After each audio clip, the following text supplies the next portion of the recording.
बहुत बहुत स्वागत है दोस्तों आपका मेरे YouTube चैनल में।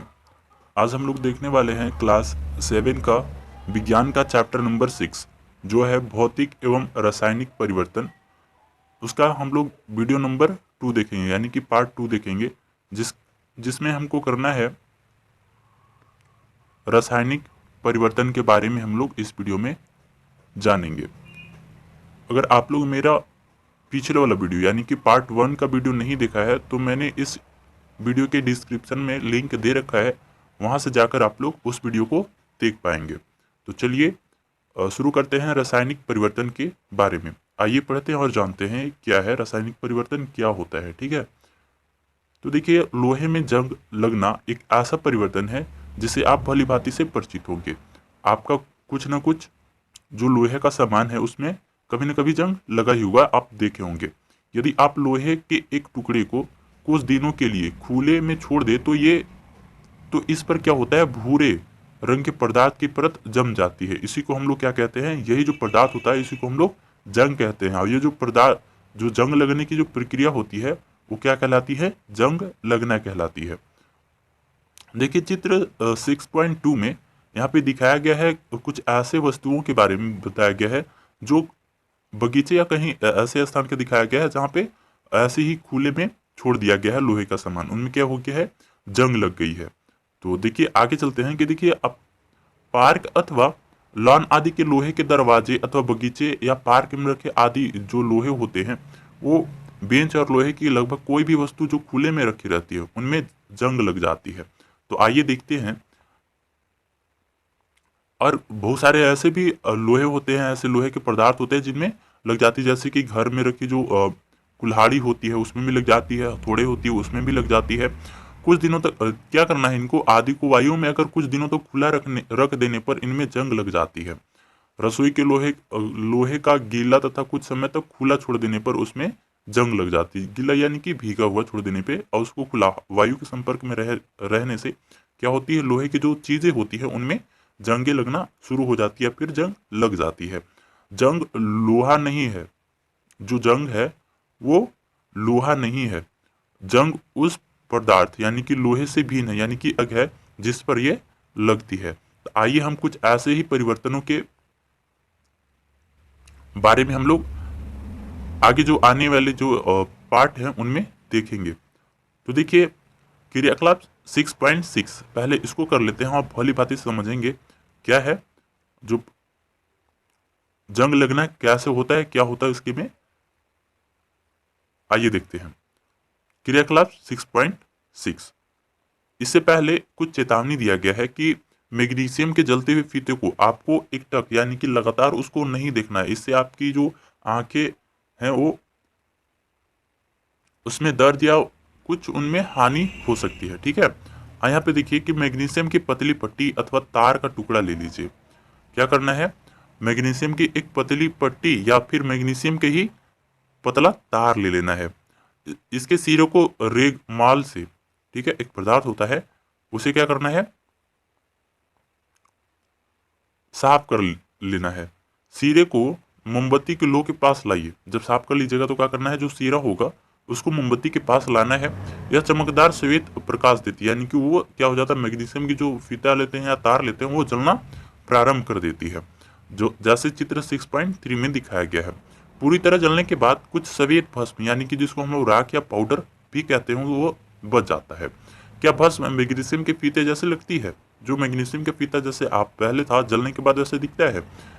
इस परिवर्तन को निम्नलिखित समीकरण द्वारा व्यक्त किया जा सकता है। ये जो परिवर्तन है मैग्नीशियम से भस्म यानी कि व्हाइट पाउडर में बदल जाना, इसको हम लोग इस समीकरण के द्वारा बता सकते हैं या लिख सकते हैं।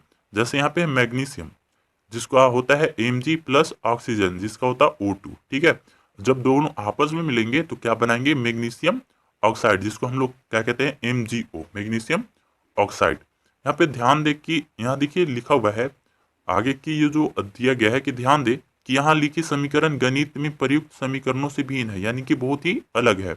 इस प्रकार के समीकरणों में तीर का अर्थ बनना या हो जाता है, बनना या हो जाना हो जाता है। ठीक है, इस पुस्तक में रासायनिक समीकरणों को संतुलित करने का कोई प्रयास नहीं किया जा रहा है और ना ही यह छात्रों से अपेक्षित है, यानी कि छात्र से भी अपेक्षा नहीं किया जाता है कि आप जो भी समीकरण है उसको संतुलित करें। ठीक है, संतुलित करना हम लोग क्लास 8 में, 9 में, 10 में। ठीक है, आगे देखिए, जो भस्म होती है, अब उसको क्या करना है, भस्म को एकत्र यानी कि जमा कर लेने हैं। इसमें जल की कुछ मात्रा मिलाइए, जो जल होते हैं, जो पानी होता है उसको कुछ मात्रा में मिलाना है, जिस अब मिश्रण बना लेना है। मिश्रण को अच्छी तरह से हिलाइए। मिश्रण का लाल और नीले लिटमस पत्र पर परीक्षण कीजिए। ठीक है, जैसे हम लोग चैप्टर पिछले वाला में हम लोग किया था, लाल और नीले लिटमस के द्वारा हम लोग एक्सपेरिमेंट किए थे। देखिए क्या मिश्रण लाल लिटमस को नीला कर देता है, आपको बताने हैं अगर कीजिएगा तो। ठीक है, ऐसे हम लोग करेंगे। देखिए क्या मिश्रण जो है नीले लिटमस को लाल कर देता है, ये सारी क्वेश्चन के उत्तर देने हैं आपको। तो देखिए इस परीक्षण के आधार पर आप जलीय विलयन को किस रूप में वर्गीकृत करेंगे, अम्लीय अथवा क्षारकीय, तो ये तो पता हो जाएगा लाल और नीली लिटमस के द्वारा, ये क्षारीय है कि अम्लीय है। ठीक है, आगे देखिए, भस्म को जल में घोलने पर यह क्या क्या नया पदार्थ बनती है। इस परिवर्तन को निम्नलिखित समीकरण के द्वारा लिखा जा सकता है। जो भी हम लोग जब मैग्नीशियम के जो राख होता है, यानी कि भस्म यानी कि पाउडर जो होता है, उसको अगर हम जल में यानी कि पानी में मिलाएंगे तो जो नया जो पदार्थ बनता है उसकी जो समीकरण होती है यहाँ पे दिया गया है। देखिए कि मैग्नीशियम ऑक्साइड और प्लस H2O, ठीक है, जल, तो क्या बनाएंगे, मैग्नीशियम हाइड्रोक्साइड, जिसको हम लोग क्या कहते हैं, MgOH2 होता है। ठीक है, इसको आप लोग ध्यान रखिएगा। आगे देखिए, जैसा कि आपने अध्याय 5 में पढ़ा था कि मैग्नीशियम हाइड्रोक्साइड एक क्षारक है। क्या है, एक क्षारक है। अतः मैग्नीशियम ऑक्साइड एक नया पदार्थ भी है जो मैग्नीशियम के जलने पर बनता है। जो क्या होता है, मैग्नीशियम जो भी रिबन होता है उसके जलने के बाद ही बनता है। मैग्नीशियम हाइड्रोक्साइड एक अन्य नया पदार्थ है जो एक मैग्नीशियम ऑक्साइड को जल में घोलने पर बनता है।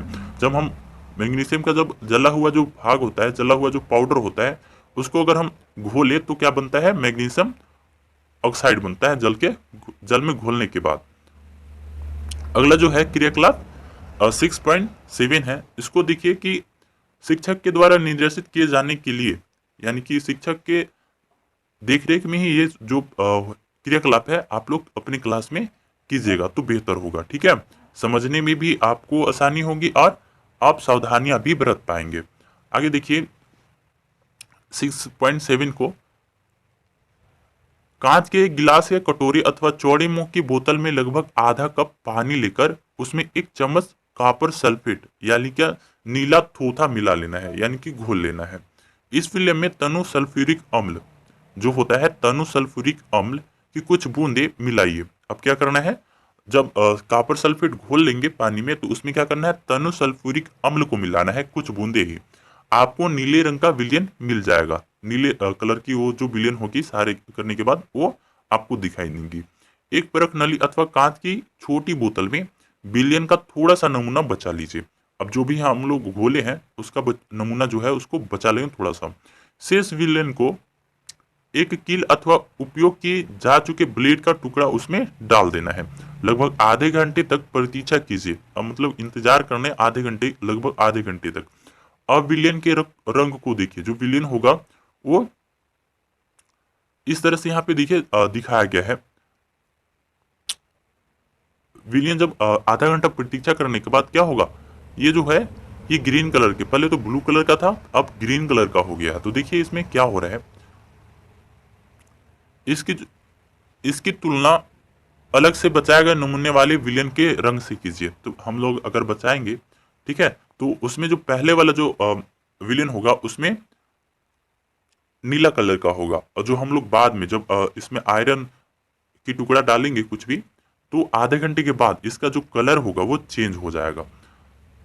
तो देखिए क्या आपको विलयन के रंग में कोई परिवर्तन दिखाई देते हैं, तो आप लोग फिगर में भी देख पा रहे होंगे बहुत ज्यादा परिवर्तन है। कील अथवा ब्लेड को बाहर निकाल लीजिए। अब क्या करना है, आधे घंटे जब इंतजार कर लीजिएगा, कलर का परीक्षण कर लीजिएगा, तो क्या करना है, किल या अथवा जो भी लोहे का टुकड़ा होगा उसको बाहर निकाल लेना है। क्या इसमें कोई परिवर्तन दिखाई देते हैं? तो इसमें भी परिवर्तन आपको दिखाई देंगे। आपको जो परिवर्तन दिखाई देते हैं वे कॉपर सल्फेट और लोहे के बीच अभिक्रिया के कारण होते हैं। जो भी दिखाई देंगे आपको लोहे के जो टुकड़े हैं आप लोग डाले होंगे, तो उसमें जो बदलाव दिखाई देंगे वो क्या होगा? सल्फेट, कॉपर सल्फेट और लोहे के जो बीच में अभिक्रिया हुआ है उसी के कारण दिखाई देगा। विलयन के रंग का नीला से हरा हो जाना क्या है? एक यहां देखिए कि विलयन के रंग को नीला से हरा हो जाना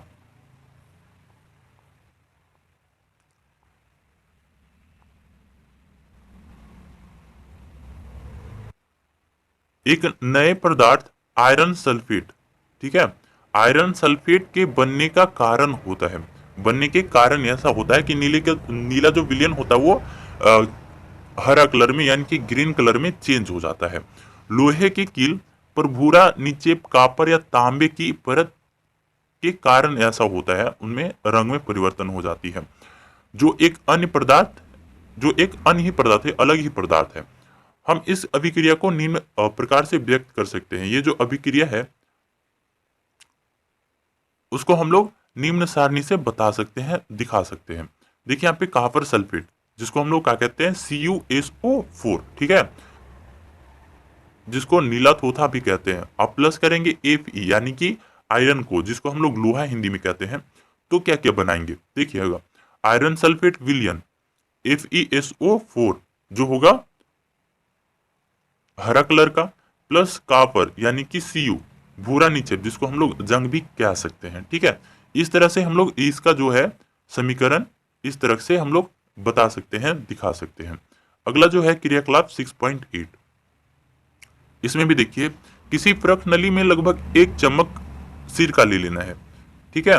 इसके बाद इसमें चुटकी भर खाने का सोडा डाल दीजिए।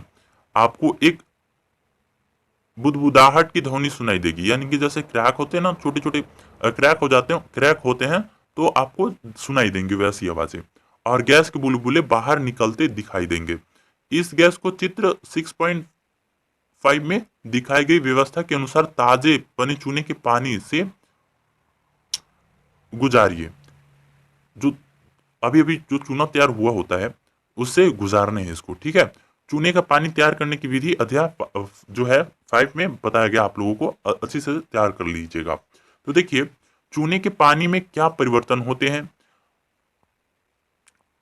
क्या परिवर्तन होते हैं। आप लोग अगर इसको आपके स्कूल में कराया जाएगा ये जो एक्सपेरिमेंट है, तो आपके सर भी करवाएंगे अगर, तो आप लोग कमेंट में जरूर बताइए कि चूने के पानी में क्या क्या परिवर्तन दिखाई देते हैं आपको। आगे देखिए परख नली में परिवर्तन निम्न प्रकार से होते हैं। जो जो परिवर्तन होती हैं वो इस प्रकार से होता है। पहला है सिरका, हम लोग जिसको एसिटिक अम्ल भी कहते हैं, प्लस खाने का सोडा अगर मिलाते हैं, जिसको हम लोग क्या कहते हैं? सोडियम हाइड्रोजन कार्बोनेट भी कहते हैं।